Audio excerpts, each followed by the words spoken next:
దివంగత మాజీ ఎమ్మెల్యే రాజిరెడ్డి గారు చదువుకున్నటువంటి మల్లాపూర్ ప్రైవేట్ స్కూల్కి ఒక 8 గదులతో మంచి కార్పొరేట్ రెస్పాన్సిబిలిటీ కింద ఒక మంచి స్కూల్ భవనాన్ని ఈరోజు కొనుగోలు చేసుకున్నాం.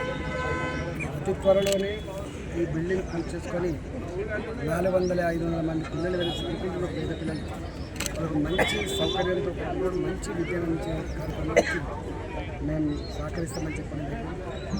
ఈరోజు దేశవ్యాప్తంగా రాష్ట్ర వ్యాప్తంగా సోషల్ రెస్పాన్సిబిలిటీ కొన్ని సంస్థలు విద్య కోసం, వైద్యం కోసం, స్కిల్ డెవలప్మెంట్ కోసం మంచి కృషి చేస్తున్నాయి.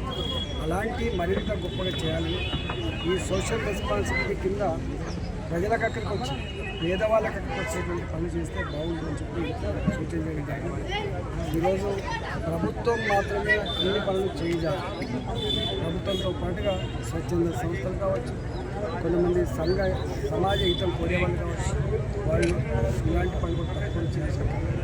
ఇలా సంపద శాశ్వత అధికారం కానీ సంపద కానీ ఎవరి శాశ్వత ఉన్నంతలో మంచి పని చేసే వాళ్ళు ఇలా వ్యాపారవేత్తలైనా రాజకీయ నాయకులైనా ఎంత పెద్ద పొజిషన్లో ఉన్నప్పటికీ ఉన్నంతలో ప్రజల ప్రేమను పొందగలిగి ప్రజల విజయాలు చోటు సంపాదించుకుని పనులు చేయాలని ఈ కార్యక్రమంలో మా సహచరులు, మా మిత్రులు ముప్పల్ శాసనసభ్యులు లక్ష్మణ్ గారు, మాజీ శాసనసభ్యుడు సుభాష్ రెడ్డి గారు, దేవేందర్ గారు, ఈ టీచర్లు ఈ సందర్భంగా ఆ స్కూల్ టీచర్లకి అక్కడ శుభాకాంక్షలు.